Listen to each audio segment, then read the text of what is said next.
ရဲ့ချမ်းတဲ့ကိုစင်ခဲ့တယ်လိမ်မော်တီတွေကအခက်လက်မဝေလို့နင်းဆိုနေတဲ့မြက်ခင်းပေါ်မှာလမ်းလျှောက်တယ်အကိုကိုတတိယတိုင်းတပြင်းတစ်ချက်ချမိတယ်မြေပြန်ကအကိုတောင်းပေါ်လာခဲ့ပါဒီမှာအေးချမ်းတဲ့လေပြေရရှိတယ်ရှောင်းစီတဲ့နဲ့ပုံစံတွေကြားရမယ်နင်းတွေကြားမှာကျမစောင့်နေပါမယ်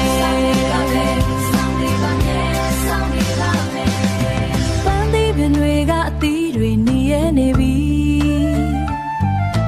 တောင်းလေးထဲမှာအပြည့်ထည့်ပြီးအိမ်ပြန်လာတယ်လေကွင်းတွေထဲမှာစပားတွေရိတ်သိမ်းလို့ရွာထိတ်ကပုံကြီးเจ้าမှာပွဲတော်ရှိတယ်ဖုန်ထူတဲ့မြေပြန်ကနေခဏလောက်ခွဲလာပါအိုးစီတန်ပေါ်စိတ်လာပြီးလက်ခုပ်တံများပါဝင်လာပြီးဘုံတန်တုံတုံနဲ့ပြောစရာကောင်းလိုက်တာအိုးစီတန်တစ်ချက်တစ်ချက်မှာရင်တွေခုန်နေ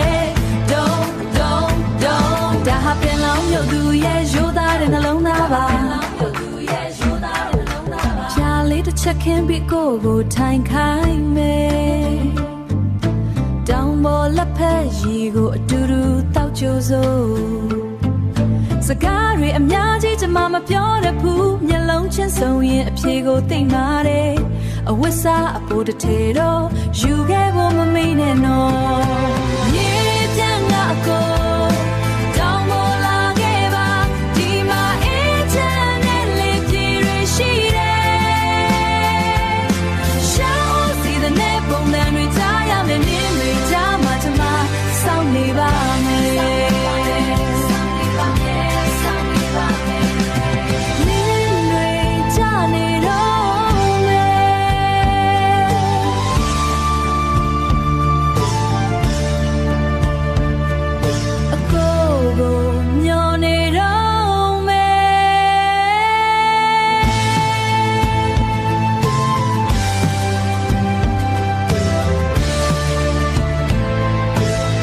เป็นเล้าหมาเศร้าในแม่น้องเป็นเล้าหมาเศร้าในแม่น้อง